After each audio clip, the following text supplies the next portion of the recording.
Hi, I'm Dr. Matthew McNutt, orthodontist. Thank you for visiting the before and after collection on our website. We're going to describe a Class 3 malocclusion. Perhaps the best way to describe this is to first look at what an ideal, harmonious bite looks like. Malocclusion simply means bad bite.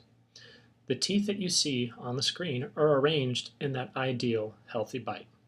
Let's use these arrows as guides. When they're lined up, you'll note that this lower first molar is a half a tooth ahead of its upper partner. The teeth are offset from one another in a protective relationship. These premolars here and here are also in the same arrangement, with the lower premolar being half a tooth ahead of its upper counterpart. The canines here are in the same relationship.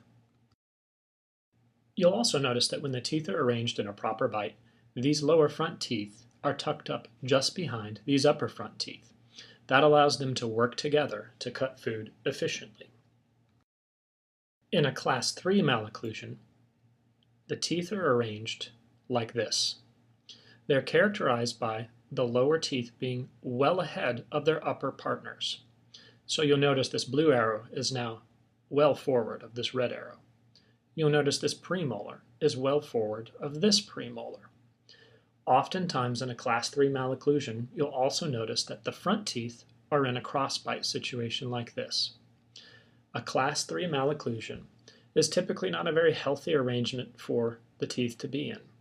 It can create a variety of problems for the patient in terms of being able to chew, putting too much stress and strain on gum tissues. In fact, thinning of gum tissues is a frequent occurrence if these lower front teeth are pushed too far forward due to being pressured by these upper front teeth. Like most bite problems, a Class 3 malocclusion can be said to be severe in nature, as you see on the screen. It could be a moderately bad problem, perhaps like this, or it could be a mild Class 3 problem, perhaps like this. When it comes to a Class 3 malocclusion, you'll find that the position of the front teeth varies whether it's mild, moderate, or severe, as well as the back teeth. When you have a mild Class 3 problem and the front teeth are stacked directly on top of each other, we refer to this as edge to edge. This typically is very destructive for front teeth.